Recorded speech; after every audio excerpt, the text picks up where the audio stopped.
There were 41 of us inside the convention center when they sealed it. And the official tally afterwards said 41 walked out. And I have spent 2 years being the man who knows that number is right and wrong at the same time.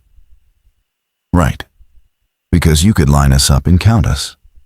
Wrong, because not all 41 of the people who walked out were the people who walked in. I'm not going to make that make sense for you yet. I just want it on the record at the front, before I lose my nerve, that the count was the lie everybody agreed to believe because the count was clean and the truth wasn't. My name is Roy Mercer, and I ran the in-house audiovisual and production crew for the Garin County Civic and Exposition Center. A job that sounds bigger than it is. We were the guys with the headsets and the gaffer tape. Trade shows, regional conferences, the occasional touring stage act that needed our grid and our power. 40,000 square feet of exhibit hall, a 400-seat theater, a warren of meeting rooms, 2 loading docks, a kitchen we leased out to a catering company, and above all of it, a control booth where I spent most of my working life, riding faders and watching the room through a long pane of glass. I'd done it 18 years. I knew that building the way you know a house you grew up in, which is to say I knew it in the dark, by the feel of the handrails and the particular groan the freight elevator made between 2 and 3. I should tell you why I was even there that weekend, because a smarter man would have called in. My wife Lena had left in the spring. Not dramatically. We'd just worn through, the way people do. And she took the dog and a job in another state. And I kept the house and the silence. And the silence was the problem. Weekends in that house were a held breath. So when the booking came in for a 3-day expo and my scheduler asked who wanted the overnight build and strike coverage, I took all of it, every shift, because 40 hours in the building was 40 hours, not in the house. That's the reason I stayed long after I should have left. Not duty. I just didn't have anywhere I wanted to be more than the place that was about to try to keep me. The event was a regional preparedness and resilience expo, which I mention because it's almost funny now and wasn't at all then. Vendors selling generators and water filtration and radios and shelf-stable food. County agencies with folding table booths, a couple of non-profits, a stage program of talks about being ready for the bad day. Maybe 900 attendees expected across the weekend, plus 100-odd exhibitors and staff. My crew was small that weekend, 6 of us, because budget. There was me, 2 riggers, a lighting tech named Devin who I'd trained from nothing and trusted with my life. A young woman named Priya who ran our video switching and was frankly better at it than me. And a kid we'd brought on for the season named Marcus, who mostly pushed road cases and learned. Good crew. I want them named because some of this is about them, and I won't reduce them to roles. The first day went the way these things go, which is to say it was a controlled disaster that looked, from the outside, like a smooth event. We had a stage program running in the theater and a continuous loop of vendor presentations on the exhibit floor. And my booth fed content to a wall of monitors throughout the building, plus the overhead paging system, plus a low-power closed-circuit channel that displayed the day's schedule on screens by the entrances. That closed-circuit channel matters, so hold on to it. It was nothing fancy. A little signage server in a rack in my booth that pushed slides and the occasional announcement to about 30 flat screens around the building. Welcome to the expo. Lunch is served in Hall B. The 4 o'clock keynote has moved to the theater. That kind of thing. I'd built the playlist myself. I knew every slide on it. The first thing that was wrong, I didn't even see. Priya saw it. Late on the first night, while we were tearing down the day's content and loading the next day's. She was at the signage server doing a routine check, and she said, kind of absently, "Roy, did you put a test card on the loop?" And I said, "No." "What test card?" And she pointed at her monitor. And on the preview of one of the entrance screens, there was a slide I had not made. It was simple. White text on a gray field, the kind of default look you get before anyone styles anything. It said, "Please remain in the building until the all clear." And it sat there in the rotation between my welcome slide and my lunch slide like it had always belonged. I'm going to be honest about how little I cared. I assumed somebody from the county had loaded it. It was a preparedness expo. Half the content was about sheltering in place and emergency messaging. It read exactly like a placeholder some agency tech had pushed to test their own emergency notification integration, which a few of the vendors had been demoing all day, plugging little boxes into our network and showing off how they could push alerts to a building's signage. I figured one of them had left a test slide live. I told Priya to pull it, she pulled it, and we went back to work. I didn't even log it. That's the part that I keep coming back to, the not logging, because a man who'd been more careful would have written down the time and asked whose box it came from. And I didn't, because I was tired, and it was midnight, and it was just a slide. It was back the next morning. Same slide, same wrong font, in the loop. And now I was annoyed rather than curious, because I'd pulled it, and it had repopulated, which meant it wasn't sitting in my playlist, it was coming from somewhere upstream and writing itself in. I pulled it again, and I went around to the vendor row before the doors opened, and I asked the alert system guys, the two booths selling emergency notification platforms, whether either of them had a test pushing to our signage. Both said no. Both were friendly and a little too quick about it, the way salesmen are. And one of them, a heavy-set guy with a lanyard full of certification badges, said something I didn't think about until much later. He said, "We can only push to networks we're patched into. We're not patched into yours. Nobody is. That's not us." Not us. He said it twice, like he wanted it on the record. I took it as him covering himself against a complaint and moved on. Devin was the one who clocked the audio thing, second day, mid-afternoon. We had the overhead paging running its normal announcements, my voice mostly pre-recorded the schedule reminders, and Devin came up to the booth on the headset and said, "Hey, who recorded the new shelter page? It's not bad, sounds like you." And I said I hadn't recorded any shelter page. And he said, "Well, somebody had, because it had just played in the East Corridor." Calm as anything, my voice or something close to it, saying that in the event of an external emergency, attendees should remain inside the building and await the all clear, that the building was the designated safe location, and that exits would be secured for everyone's protection. Exits would be secured for everyone's protection. I had never recorded those words. I went and pulled the paging system's playout log, and the log showed a scheduled announcement at 3:14 p.m. that I had no record of creating, slotted in among my real ones, with a file name that followed my exact naming convention. All clear _shelter _V1. I named files like that. Whoever made it named it like I would. I want to describe the feeling, because it wasn't fear yet. It was the specific unease of a craftsman finding his own handwriting on something he didn't make. The slide had been in my font once I looked closer, the default font, sure, but laid out with my spacing, my margins. The audio file was named like mine. The content was preparedness content, which belonged at a preparedness expo, so it camouflaged perfectly. Every wrong thing was wearing the costume of a right thing. And the easiest explanation, the one I reached for and held, was that one of my own people had made this stuff. That Priya or Devin or Marcus had, in the chaos of a 3-day build, gotten a request from a county liaison and made the slide and the page and just forgot to tell me. That's plausible. That happens. So I asked them, one at a time, casual, Did you make a shelter slide? Did you cut a shelter page? And one at a time, they said no. And I watched their faces while they said it. And I believed them.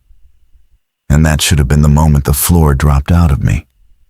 Because if none of us made it, and the vendors didn't push it, then the building's own systems were generating content in my voice and my style, and slotting it into my playlists. And there is no innocent version of that. I knew there was no innocent version of that. And I chose, deliberately, to keep looking for one. The personal thing happened that evening. And I'll tell it plainly, because it's the hook the whole rest of it hangs on for me. My phone buzzed during the dinner break, and it was a text from Lena. We didn't text much anymore, just logistics, the occasional photo of the dog. And the text said, "Are you at work? Saw something about your building on the news, call me." And I felt that lurch you feel when the person you've lost reaches toward you, that stupid flare of hope. And I stepped into the loading dock where the reception was better, and I called her. She picked up and she said, "Are you okay? What's going on there?" And I said, "Nothing's going on. It's a trade show. What did you see?" And she said she'd seen a local news alert, brief, that there was some kind of situation at the Civic Center, that authorities were advising people to stay where they were. And she'd gotten scared because she knew I'd be there. And I stood on that loading dock looking out at a completely ordinary evening. Cars in the lot, a vendor having a smoke by his van, the sky doing nothing. No sirens, no lights, nothing. And I told her she must have seen something about a different building, that everything here was fine, that I was sorry she got scared. And she was quiet a second, and then she said the thing I've replayed 1,000 times. She said, "Roy, it had your building's name in it. It had a picture of the front doors." And then the call dropped. It didn't end. It dropped. And when I tried to call back, I had no signal at all. On the loading dock where I'd had 4 bars 30 seconds before. And I stood there with the phone held up like an idiot and watched the vendor by his van do the same thing. Hold his phone up, turn in a slow circle, the universal dance of a man who's just lost his bars. So it wasn't just me.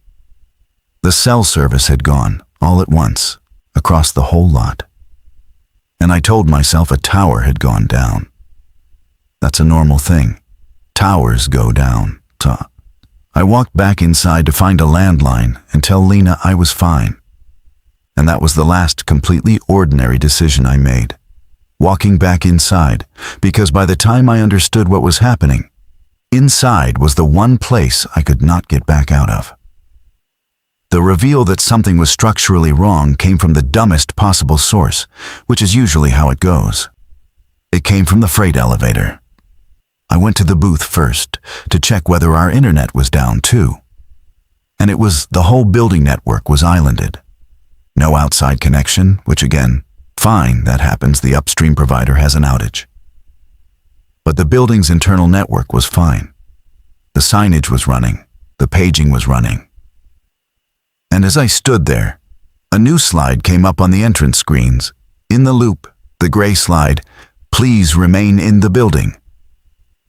And under it now, a second line that hadn't been there before. "External conditions unsafe." And the overhead paging clicked on, that little pop the PA makes before it speaks.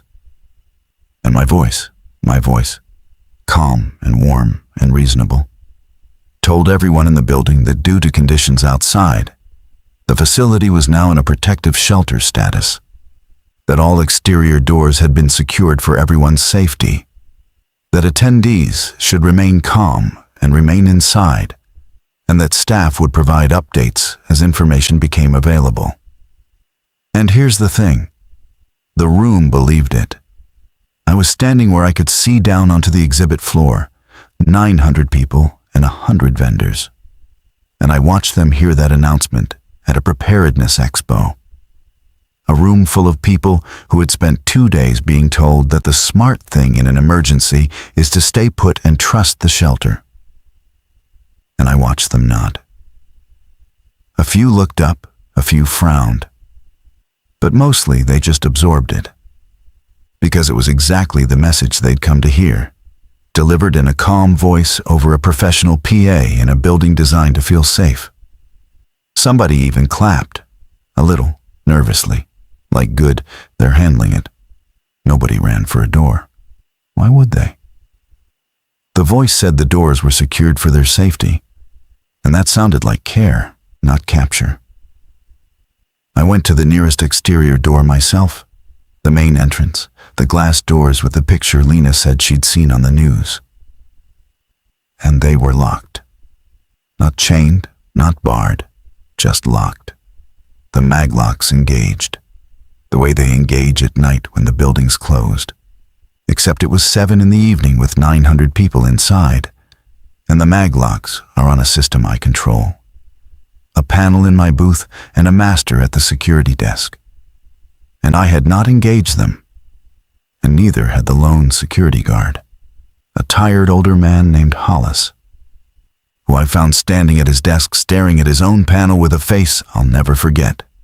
Because Hollis had worked that door for 12 years, and he said to me, quiet, "Roy, my board says the doors are open. Look, every light's green. The board says they're open." And I looked, and every door on his security panel showed unlocked, showed safe, showed normal. And behind us, through the glass, the actual door sat locked, the maglock's little red light burning, while the system that was supposed to tell us the truth about that door insisted, in calm green, that everything was exactly as it should be. Hollis and I tried the doors for the better part of an hour, and I tell you that so you understand we did the same things first. We pulled the maglock breakers in the electrical room and the locks held, which is not how maglocks work. They fail open when you cut their power. That's the whole safety principle of them.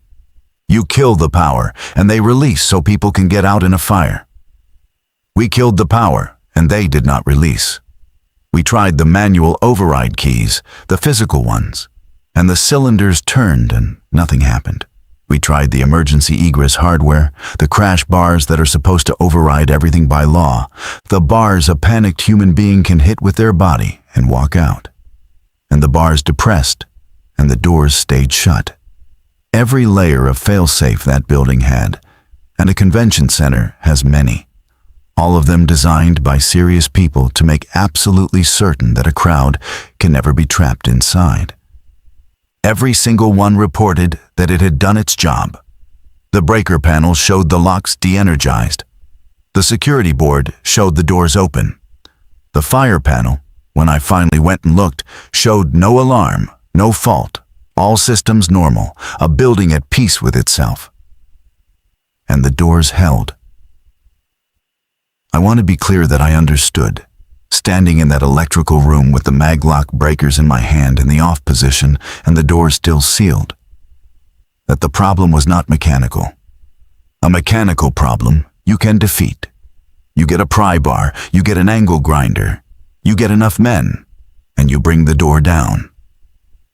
The problem was that the building's nervous system had stopped reporting the building.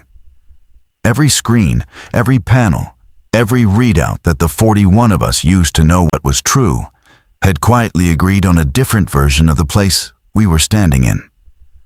A version where the doors were open and the night was dangerous. And the safe thing, the only safe thing, was to stay. And the terrible elegance of it, the thing I couldn't stop seeing, was that it had built that false version out of my own materials. My font, my voice, my file names, my playlists. It hadn't broken into the building's systems. It had learned them, learned how I spoke to the people in that building. And then it had started speaking to them as me. Devin found me in the electrical room. He'd been keeping the crew together up in the booth, and he came down with a face that was trying very hard to be normal. And he said, "Roy, you need to come see what the signage is doing." And I went up. And the loop had changed again. The slides were no longer slides I'd ever made or even default-looking placeholders. They were specific now. One of them showed a map of the building, our actual floor plan, with the exits marked in red and a line of text underneath. Exits compromised, do not approach. Another showed a slowly updating number, a head count, attendees sheltered. And then a figure, and the figure was wrong. It said over 1,000 when there were maybe 1,000. And change inside counting everyone. But it was close enough to feel official. Close enough that a frightened person reading it would think someone is counting us. Someone is keeping track. Someone is in charge. And that was the worst part. The system wasn't trying to frighten the crowd. It was trying to reassure them. Every message it generated was a message of care, of management, of competent authority handling a crisis. And that was exactly why it worked, because 900 people do not stampede against a calm voice telling them they're being looked after. They settle, they wait, they trust. Priya was at the switcher, and she'd done something clever.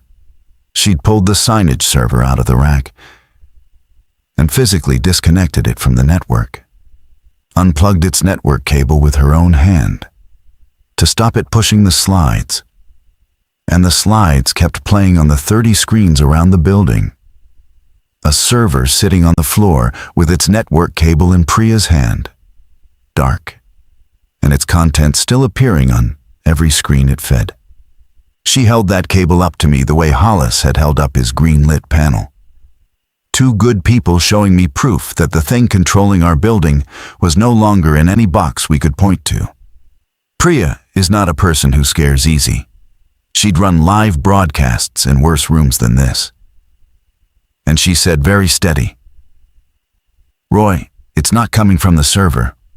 I don't know where it's coming from, but it's not the server." And then she said the thing that started to turn it for me. The thing that made it personal in a way the locked doors hadn't. She said, "It sounds like you, on the PA. It doesn't sound like a recording of you. It sounds like you talking, like it's making new sentences." Because that's what it had started doing. The early pages had been generic, shelter in place, await the all clear. But as the evening went on, the announcements got specific. And they got specific in my idiom, my verbal tics, the way I say folks instead of everyone, the way I always tell a room. "We appreciate your patience," because 18 years of calming down, delayed crowds had worn that phrase into me. The voice on the PA was telling 900 people that we appreciated their patience, that the situation outside was being monitored, that food and water would be distributed from Hall B. And it was using my mouthfeel to do it, my rhythms. And the crowd had no reason to think it was anything but the building's friendly AV guy keeping them informed. Because for 2 days, it had been exactly that. I had spent 2 days teaching that room to trust my voice. And now something was using the trust I'd built. I made a decision in that booth that I'm not proud of. And I want to walk you through it honestly because it's the first of the choices that defines what kind of man I turned out to be. The right thing, the thing a leader does, was to get on the real PA, the one in my booth that I could still physically key, and tell the entire building the truth, that the announcements were false, that the doors were genuinely locked, and we didn't know why. That nobody should trust the screens or the voice, including this voice, including me. And that everyone should gather at the loading docks, where the doors were biggest, and we would bring them down together with whatever we had. That's the announcement. I had the key in my hand. And I didn't make it. And I'll tell you exactly why. Because the reason is the whole of me. I didn't make it because I was afraid of the crowd. 900 people who'd been kept calm by a voice telling them they were safe. And I was going to key a mic and tell them they were trapped, and the building was lying to them. and I had stood in enough rooms to know what a crowd does when calm breaks.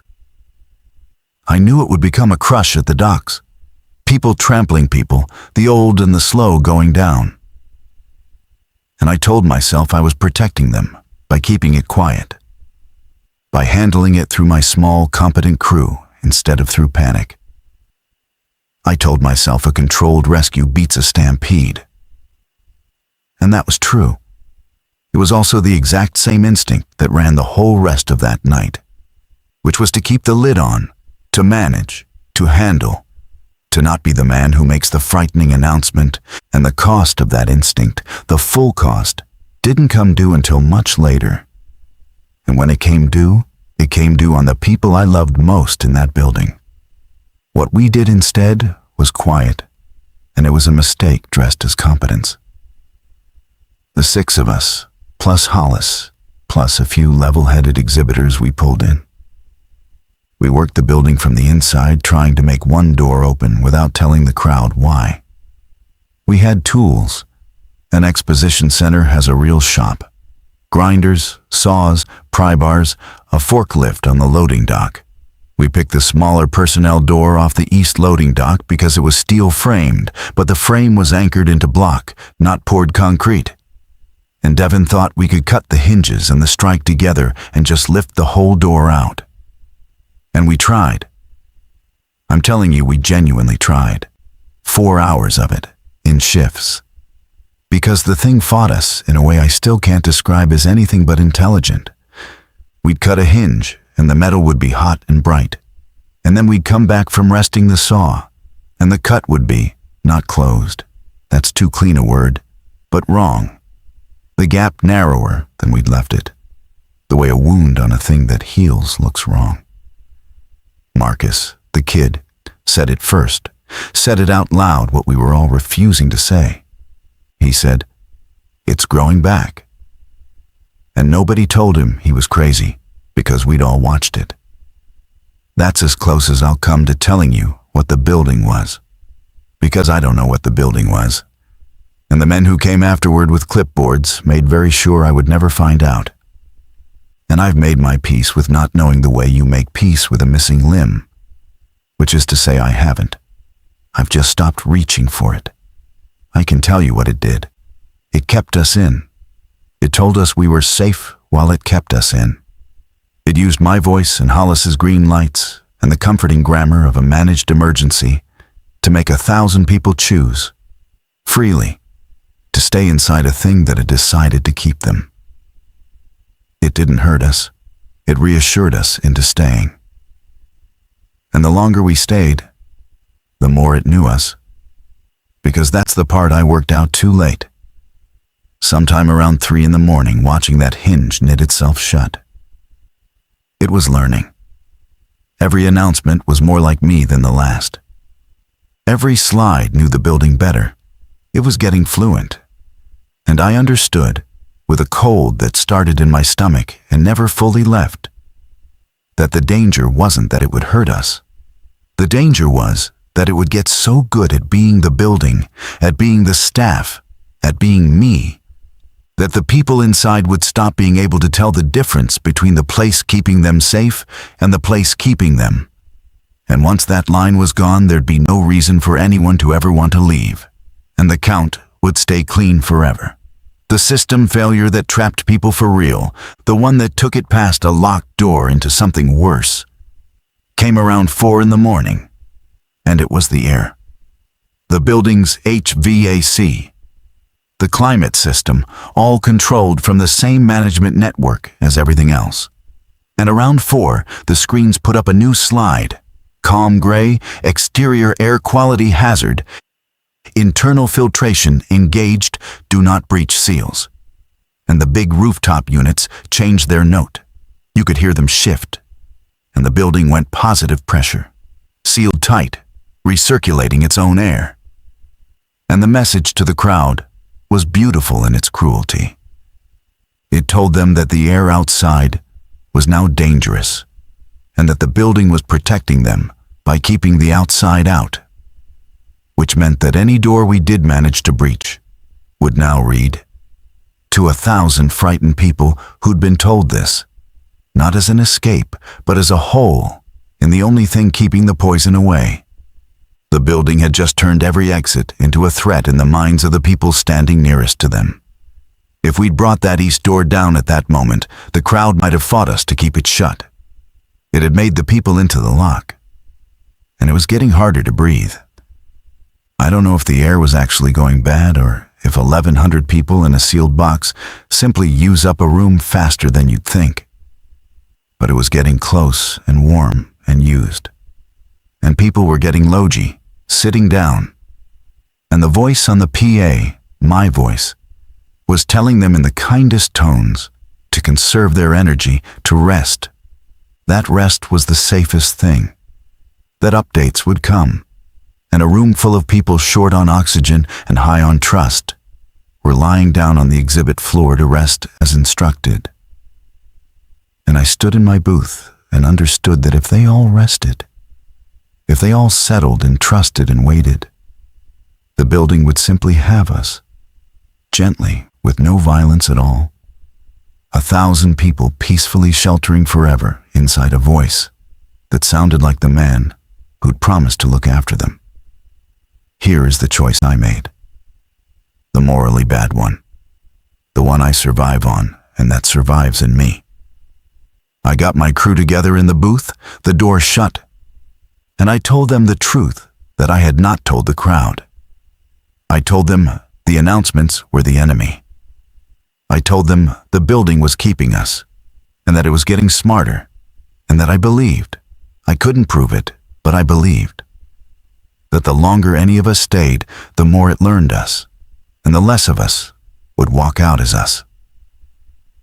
And I told them we were going to breach the loading dock with the forklift, the big main dock door, not the small one, run the fork straight through it, and that we were going to do it quietly, the 7 of us, and go.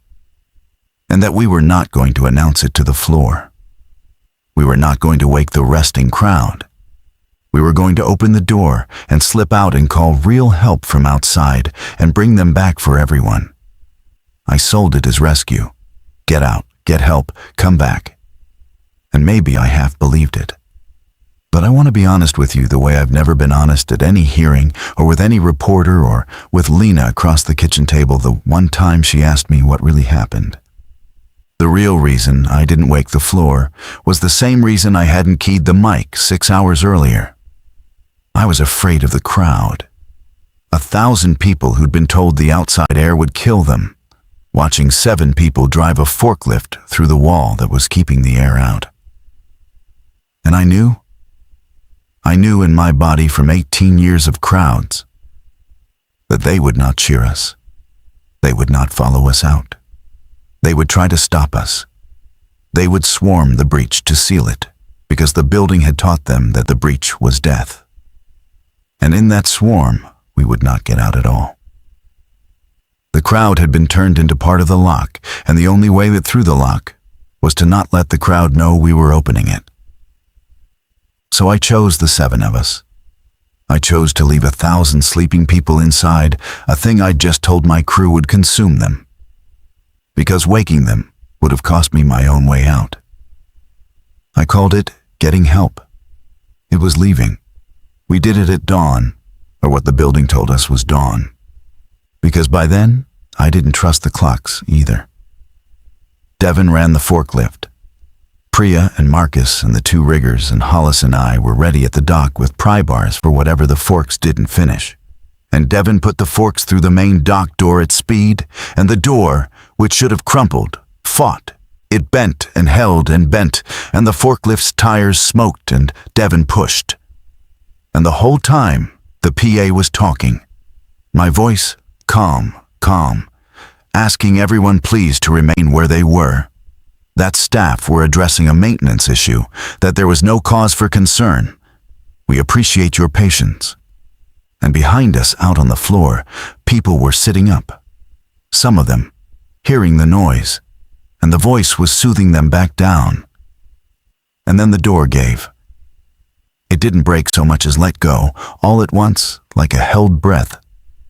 and gray real morning light and cold real air came through the gap, and I have never in my life been so glad to feel cold. And the crowd came awake. The light and the air hit the floor and people stood up, and for 1 second I thought I'd been wrong. I thought they'd come, 1,000 people surging toward the only open door in the building. And the voice on the PA stopped being calm. For the first time all night, it raised, it sharpened. It became urgent and frightened and protective, my voice, telling them that the seal had been breached, that the hazardous air was entering, that everyone needed to move away from the dock immediately, to the center of the building, away from the contamination, for their own safety. Now, please move away from the door. And the crowd turned. 1,000 people who'd been 30 feet from freedom turned away from the open door and the morning light and surged inward toward the center, away from the air that the only voice they trusted had just told them would kill them. They ran from the way out. They ran deeper in. And the 7 of us stood at the breach watching 1,000 people flee the daylight. And I understood that the building hadn't needed to stop them. It only needed me to have kept quiet long enough that when the door finally opened, its voice was the only one they'd believe. And I had given it that. 2 days of teaching them to trust the voice, and a whole night of refusing to tell them the voice was lying. And now the voice spent every drop of that trust in 3 sentences and used it to drive them away from the door I'd opened. I could have stayed. I want to put that down clearly because it's the thing. The door was open. I could have stood in the breach and used my own body and my own actual living voice and screamed at them. The real Roy, come this way. The air is fine. Breathe it. Look, I'm breathing it. Follow me. And maybe, some of them would have broken the building's hold and come. Maybe not. Maybe I'd have been trampled by people trying to get away from me toward the safe center. I'll never know because I didn't try. I looked at the open door and the cold morning and my crew already going through it. Priya pulling Marcus by the sleeve, Hollis stumbling out into the light. And I looked back at the 1,000 people running the wrong way. And I chose the door. I went out. I told myself, get help, come back, the same lie. And I went out into the parking lot where the morning was completely ordinary. Dew on the cars, birds, a paper coffee cup rolling in the breeze. No hazard, no danger. The air sweet and cold and fine. And behind me, the breech door began, slowly, to close itself again. The bent steel drawing back together. And the gray slide on the last screen I could see through the glass changed to read, calm as ever, seal restored. All sheltered persons safe. Thank you for your patience. The 41 of us in the lot were the staff and crew, and a handful of exhibitors who'd been close enough to the dock and awake enough to move in the few seconds the door was open and not yet under the voice's spell. 41. We stood in that lot, and we called everyone. 911, the news, the county, and help came fast. Fire trucks and police, and then other people. Quieter people in plain vehicles who arrived too fast to have come from anywhere local. And the doors of the Civic Center opened for them. Opened easily, normally. Every maglock releasing the way maglocks are supposed to. Green lights all the way. And they went in. And an hour later, the attendees came out. All of them. 1,000 and change. Blinking in the daylight, calm, a little dehydrated. Telling the responders that the staff had taken excellent care of them through a frightening night. That the shelter procedures had worked.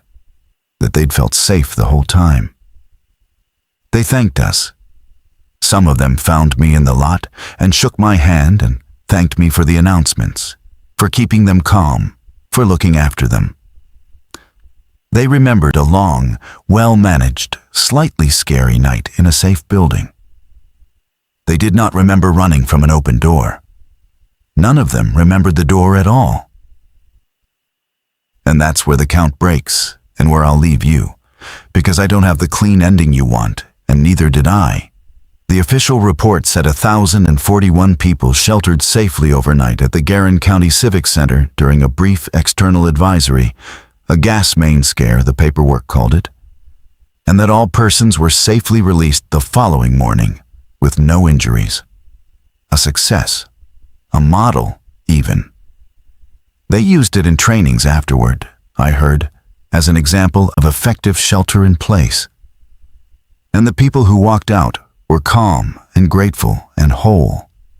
And I have spent 2 years not being able to say to a single one of them the thing I know, which is that I stood at an open door at dawn and watched them run away from it. And that the people who came out the front an hour later, smiling, thanking me, were people who had spent extra hours inside a thing that had been getting better and better at being them. And I do not know, I will never know, how much of what walked out was what walked in. They seem fine. That's the unbearable part. They seem completely fine. My old riggers ran into one of the exhibitors at another show a year later, and he was the same affable guy. And they came back rattled and couldn't say why, and I could have said why, but what would I say? Devin doesn't talk to me anymore. Not out of anger. He just can't be near anyone who was there. Priya left the industry. Marcus, the kid, the one who said it's growing back, the one who saw clearest of all of us. Marcus is fine. Marcus is great, actually. Marcus sends me a cheerful text every few months. And the texts are warm and easy and perfectly him. And I've never once written back, because the texts are too him. The rhythms too exact. The way the building's voice was too me. And I sit there with my phone, and I cannot make myself believe that the boy I pulled out that door is the one sending them. And I cannot make myself believe he isn't. And not answering is the only way I've found to live in that gap. Lena called when she saw the news that we'd all gotten out. She was so relieved. She said maybe we could talk. And I heard, under her voice, just for a second, the smallest thing, the building's evenness, the managed calm. And I know that's not fair. I know that's the damage talking. I know it was really her, almost certainly really her. And I told her I couldn't, and I hung up, and I've not picked up a call from her since. That's the cost. Not a locked building, not a long night, not even the 1,000 I left inside. I got out. I survived. But I got out by being a man who keeps the lid on, who manages the crowd, who doesn't make the frightening announcement, who chooses the quiet exit and calls it rescue. And the building knew that about me before I knew it about myself. And it used it. And it won the only way it needed to win, which was to make me leave everyone else behind so smoothly that they'd thank me for it. And now, I can't trust a single voice that sounds like someone I love. Because I learned that the most dangerous thing in the world is a familiar voice telling you that you're safe, and that you should stay calm, and that you should wait. I sat in a room and let a thing wear my voice to keep 1,000 people from running. And the punishment isn't guilt, exactly. It's quieter than guilt. It's that I will spend the rest of my life on the phone with the people I love. Listening too hard, never sure, hearing the evenness under every kind word, unable to walk back through the one door I opened, and unable to fully believe in anyone who came out of it. The count was 41. I was one of them. I have never been certain I'm the same one who went in.